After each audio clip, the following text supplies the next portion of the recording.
Guys, it is 3 a.m. I'm absolutely exhausted, but we keep moving. There is so much to talk about. It's ridiculous.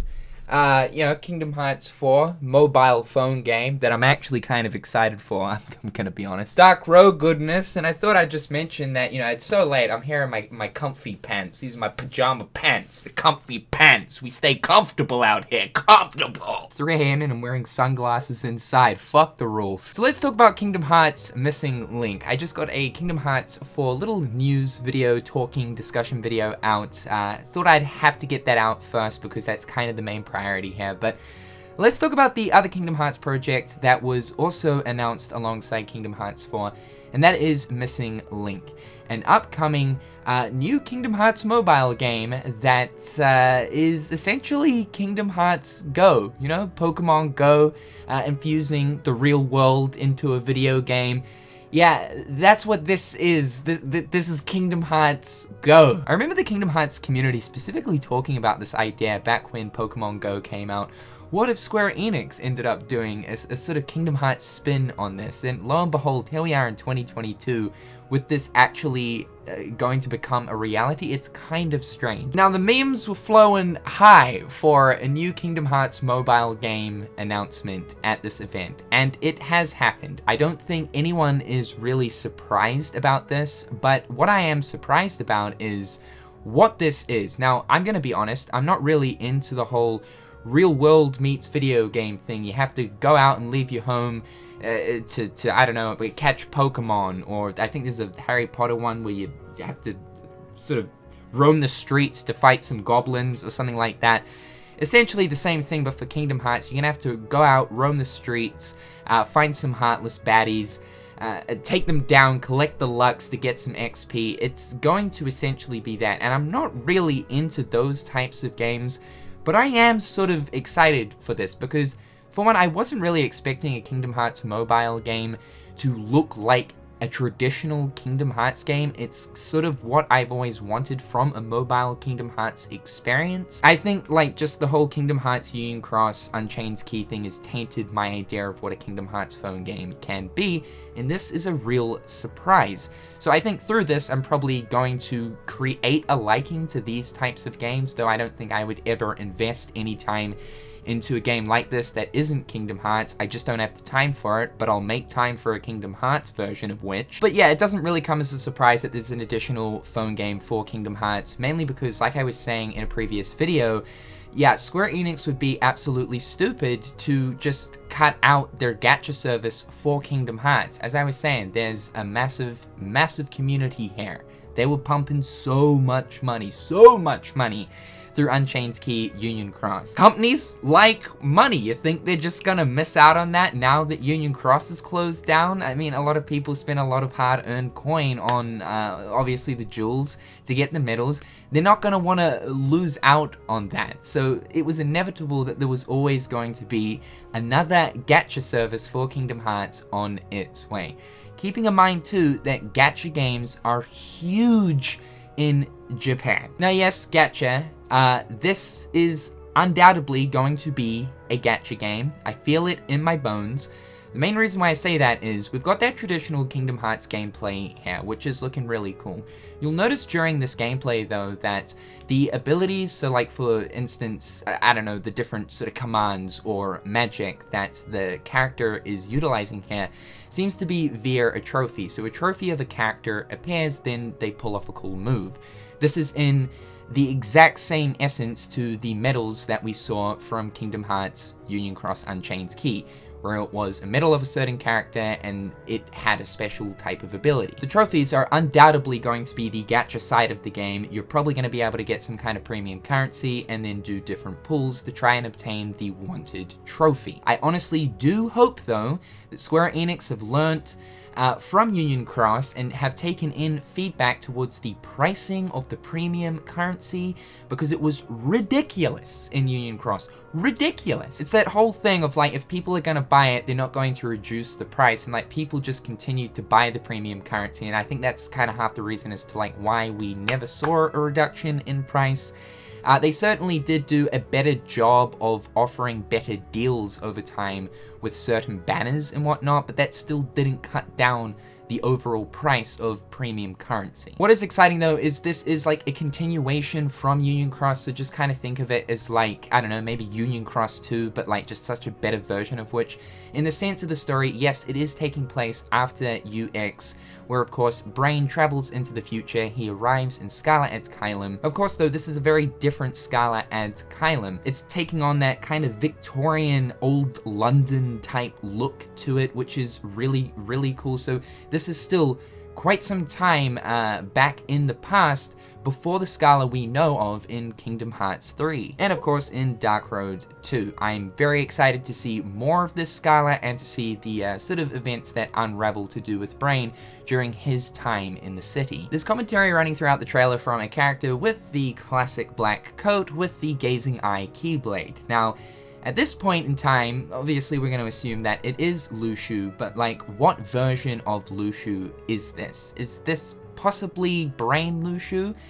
Maybe, but then we don't exactly know when Brain was possessed. I'm thinking time travel thing here because, like, of course Brain is alive at this point in Scala ad Caelum. I would say the point in which where Lu Shu takes over Brain to use as a vessel will happen at the end events of Missing Link. We'll see that all unfold. But because this is traveling into the future from the time era of Daybreak Town, this is likely to be a different version yet again of Lu Shu from the Lu Shu from the Daybreak Town era. One thing I gotta add is, oh my god, I hope that Square Enix have learned how to close that gap between the JP version and global version.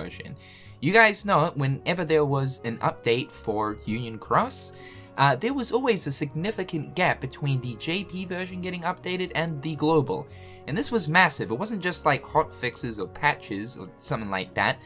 Because of the fact that these mobile games still stay so story orientated, and it's very important story, might I add, it was just incredibly annoying to know that there was always such a significant gap, mainly due to spoiler side of things, where like, because it was generally about 2 to 3 months out, in the beginning there it was even worse. It would mean that like the majority of the community would already see what is going on the internet first before they even get to experience it themselves. I know a lot of people ended up tapping out of like UX and Unchained Key after a while anyway, and so it didn't really matter, but to actually get those true proper translations at the exact same time that the update actually drops would be incredibly nice. And because this is like even more substantial, I feel, especially due to the format that this game is presented in, I really do not want massive gaps between JP to global. Here's the official press information for Missing Link. It says right here, fans can also look forward to Kingdom Hearts Missing Link, an all-new game for iOS and Android devices which allows players to embark on adventures from the realm of Scala ad Caelum into the real world. Players will be able to engage in exhilarating battles against Heartless and discover a new original story. A closed beta test is planned for 2022. So there's going to be a closed beta test this year. That means that you will have to be invited to it. By the way, there is some quotation information towards this beta test. At the end of the trailer, it does say limited to specific regions. I'm going to say right here, right now, that for me living in buttfuck nowhere, New Zealand, I will likely not be able to participate in this. A little bit unfortunate. I'd say likely America and Japan, they make most sense. But the gameplay is, yeah, what gets me the most excited. It looks like traditional Kingdom Hearts gameplay to a certain degree that you're going to be playing off of your phone. It looks like it uses assets from Kingdom Hearts 3, so I'm led to believe that this is possibly running on the Unreal Engine. But when you do look at the visuals, I mean, especially like the textures of some of the buildings and stuff in Scala, it certainly doesn't look like Kingdom Hearts 3. It looks a little muddy in areas, but just keeping in mind, this is a mobile phone game, and I have to say for a mobile phone game, it does look pretty impressive. Again, this is exactly what I wanted, not so much the real life aspect of this game, but this is exactly what I wanted from a Kingdom Hearts mobile phone game, for it to at least represent a Kingdom Hearts console experience in essence to a certain degree. Just like Union Cross, it looks like you're going to be able to create your own character. We kind of see the player character here during the gameplay segments. And it looks like you're going to be able to like dress them up and whatnot. They are also equipped with what looks like a different version of the Master's Defender Keyblade obviously Brain's Keyblade, but this is like a red version.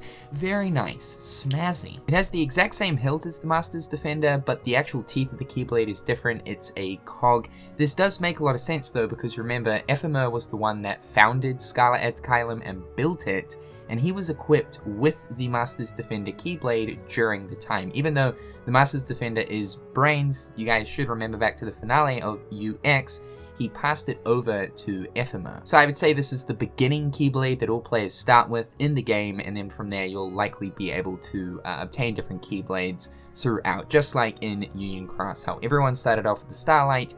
In this, you'll start off with some variation of the Master's Defender. But to have that Kingdom Hearts customization, but on like a 3D model and stuff, is going to get me a little bit more engaged, rather than that 2D model that like pretty much no one's ever going to see. This is obviously going to be online, so that kind of aspect with the customization and like cool Keyblades and stuff kind of does get me really excited. I'm just interested to see how the real world aspects kind of fits into this whole thing. I'm sure that there will be an aspect of this game where you can run around Scarlet Adskylum and sort of explore a little bit. Like, also there's worlds in here. We saw the Kingdom of Corona pop up, kind of cool, so it looks like Disney worlds will be in here. And I'd say to like explore these different worlds or go to the different worlds and whatnot, you'll have to actually go out into your town, into your city, or into different parts of your country in order to kick off the exploration side of the game and start battling and fighting with Heartless. Square Enix want me to like get out of my house and start fighting the Heartless. Start like moving, smacking, saving the worlds from eternal doom, and collect light by moving my legs. They really want me to move my legs.